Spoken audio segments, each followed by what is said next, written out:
नमस्कार, आप देख रहे हैं मरुदा बुलेटिन और मैं हूं आपके साथ स्फूर्ति सिंह। सुजानगढ़ में नगर परिषद टीम ने आयुक्त सोहनलाल नायक के नेतृत्व में शुक्रवार को बाजार में सख्ती दिखाते हुए 7 दुकानों को सीज किया और 11 के चालान काटे। दोपहर में अचानक हुई कार्रवाई से चोरी छुपे दुकान खोलने वालों में हड़कंप मच गया। कई दुकानदार अपनी दुकानों के शटर गिराकर आसपास की गलियों में चले गए। आयुक्त ने डागा कटला में गुटखा पान मसाला के थोक व्यापारी प्रकाश ट्रेडिंग कंपनी की 2 दुकानों को माल बेचते हुए पाए जाने पर सीज कर दिया। इसके अलावा गांधी चौक और भोजलाई चौराहे पर 2 सैलून, घंटाघर के पास एक जूते की दुकान, घोड़ेला टावर पर भोजलाई चौराहे पर 2 कपड़ों की दुकानों को सीज कर दिया।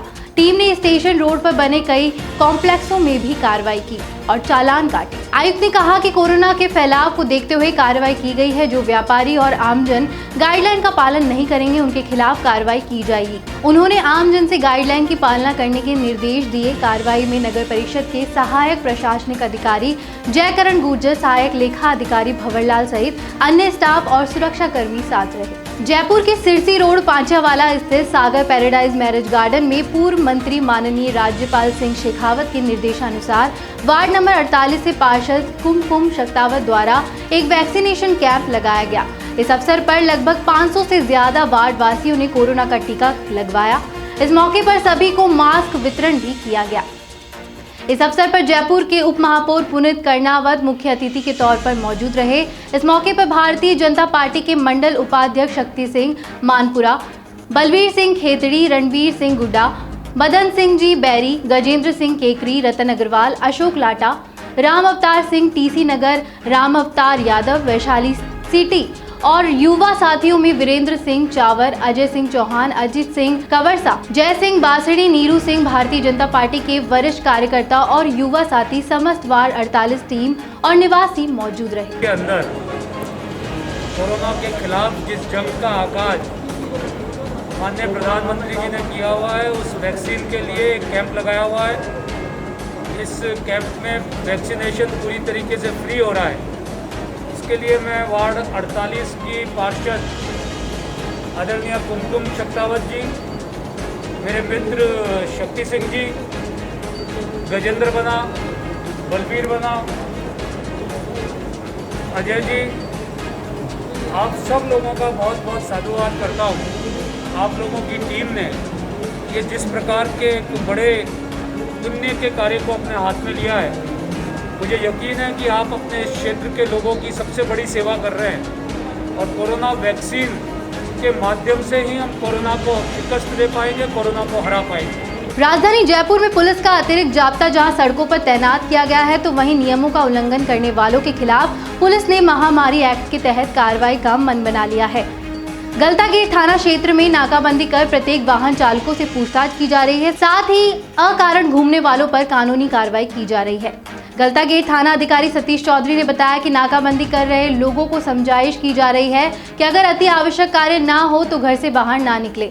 जो लोग अनावश्यक रूप से घूम रहे हैं उन पर महामारी एक्ट के तहत कार्रवाई की जा रही है। समय समय पर उच्च अधिकारियों से निर्देश प्राप्त हो रहे हैं। उन निर्देशों की व्यापारियों से एवं जनता से पालना कराई जा रही है। जयपुर से अनिल शर्मा की रिपोर्ट।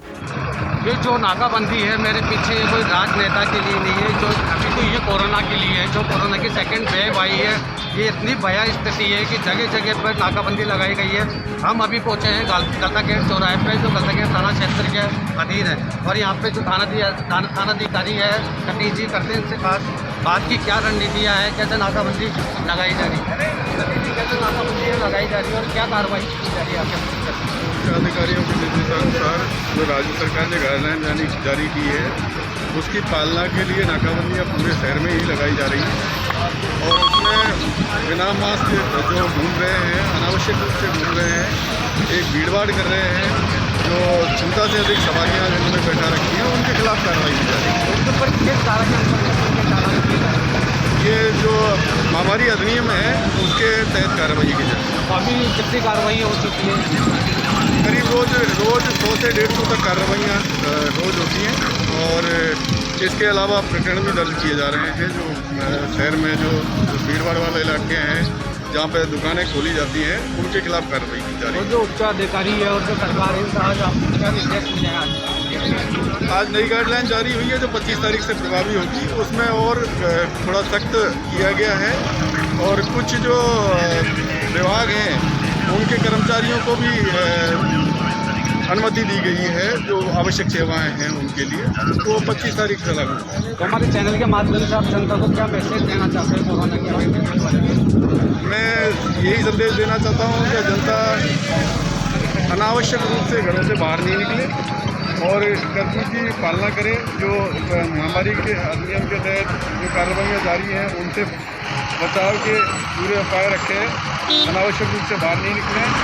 जहाँ तक हो सके अपने घरों से ही वर्क फ्रॉम होम काम करें और ये जो मास्क है इसको प्रॉपर लगाएं, सैनिटाइजर का उपयोग करें और अनावश्यक रूप से भीड़ नहीं लगाएं।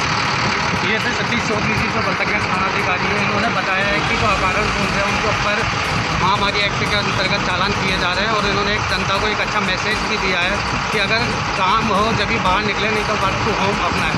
जयपुर से अनिल शर्मा, मरुधर बुलेटिन के लिए राजस्थान। जेडीए जिला प्रशासन, नगर निगम ग्रेटर, चिकित्सा एवं स्वास्थ्य विभाग, पुलिस विभाग एवं राधा स्वामी सत्संग व्यास संस्था द्वारा संयुक्त रूप से जयपुर में राधा स्वामी सत्संग व्यास संस्था शेड भीलवा टॉक रोड में 5000 कोविड मरीजों के लिए कोविड केयर सेंटर स्थापित करने का कार्य युद्ध स्तर पर चल रहा है। जेडीए सचिव हृदय शर्मा एवं निदेशक अभियांत्रिकी द्वितीय वीएस सूना ने सेंटर पर बैठक कर त्वरित निर्णय लेते हुए कार्य को अंतिम रूप दिया जा रहा है। साथ ही सभी व्यवस्थाओं का परीक्षण बारीकी से किया जा रहा है। कोविड केयर सेंटर पर सभी कार्यों को अंतिम रूप दिया जा रहा है, जैसे महिला एवं पुरुष हेतु पृथक पृथक वार्ड बनाए जा रहे हैं, कारपेटिंग की जा रही है, पंखे लगाए जा रहे हैं, बेड्स लगाए जाने हेतु डिमोकेशन इत्यादि कार्य किए जा रहे हैं। 1500 बेड सेट करने का कार्य किया जा रहा है, जिसमें 500 बेड सेट कर दिए गए हैं। निर्देश अभियांत्रिकी द्वितीय वीएस सूंडा के निर्देशन पर आयोजन शाखा के अधिकारियों द्वारा व्यवस्थित एवं टेक्निकल रूप से बेड सेटअप हेतु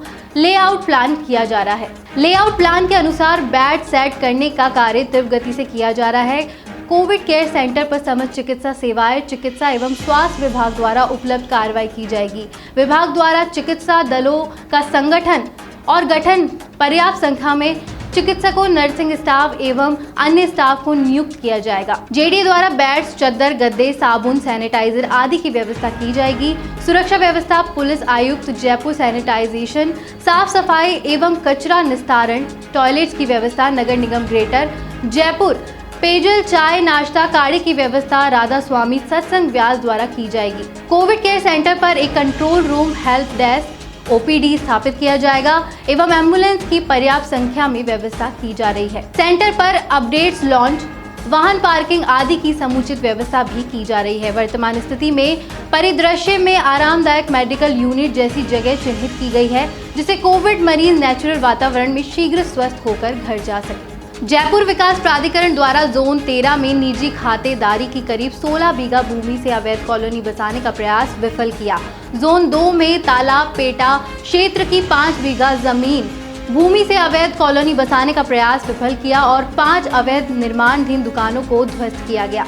मुख्य नियंत्रक प्रवर्तन रघुवीर सैनी ने बताया कि जोन 13 के क्षेत्राधिकार दिल्ली एक्सप्रेसवे हाईवे सफेदा फार्म हाउस में लगती हुई करीब 16 बीघा निजी खातेदारी भूमि पर कृषि लघु उद्योग नगर कॉलोनी बसाने के प्रयोजनार्थ बिना जेडीए की अनुमति और स्वीकृति के बनाई जा रही ग्रेवल सड़क और अन्य अवैध निर्माणों को जोन 13 के राजस्व और तकनीकी स्टाफ की निदेशही अनुमति पर प्रवर्तन दस्ते द्वारा जेसीबी मशीन और मजदूरों की सहायता से ध्वस्त किया और अवैध कॉलोनी बसाने के प्रयास को विफल किया गया। कृषि भूमि पर अवैध कॉलोनी विकसित करने और गैर कृषि उपयोग किए जाने के कारण संबंधित निजी खातेदारों के विरुद्ध धारा 175 राजस्थान काश्तकारी अधिनियम के तहत कार्रवाई कर खातेदारी सरकार के नाम करने के संबंध में विधि संबंध कार्रवाई हेतु जोन उपायुक्त 13 को लिखा गया है। संबंधित से जेडीए के ध्वस्तीकरण की कार्रवाई का नियमानुसार खर्चा वसूली और अवैध कॉलोनी बसाने वाली सोसाइटी के विरुद्ध रजिस्ट्रार सहकारिता विभाग को नियमानुसार प्रभावी कार्रवाई हेतु लिखे जाने की कार्यवाही सुनिश्चित की जा रही है, ताकि अवैध कॉलोनी बसाने के प्रयास को रोका जा सके। जोन 2 के क्षेत्राधिकार ग्राम आखेपुरा में खसरा संख्या 414, 415, 417, 418 करीब 5 बीघा तालाब पेटा क्षेत्र की भूमि पर अवैध कॉलोनी बसाने के प्रयोजनार्थ बिना जेडीए की अनुमति व स्वीकृति के बनाई जा रही ग्रेवल सड़कें और अन्य अवैध निर्माणों को जोन 2 के राजस्व और तकनीकी स्टाफ की दिशा निर्देश पर प्रवर्तन दस्ते द्वारा जेसीबी मशीन और मजदूरों की सहायता से ध्वस्त किया। आरपीए रोड राधा स्वामी सत्संग भवन के पास गैर खातेदारी भूमि पर अवैध रूप से 5 दुकानों का निर्माण करने पर जेडीए एक्ट की धारा 32-33 के नोटिस जारी कर अवैध निर्माण को रुकवाया गया था, लेकिन निर्माणकर्ता द्वारा मौका पाकर अवैध निर्माण कार्य जारी रखा गया।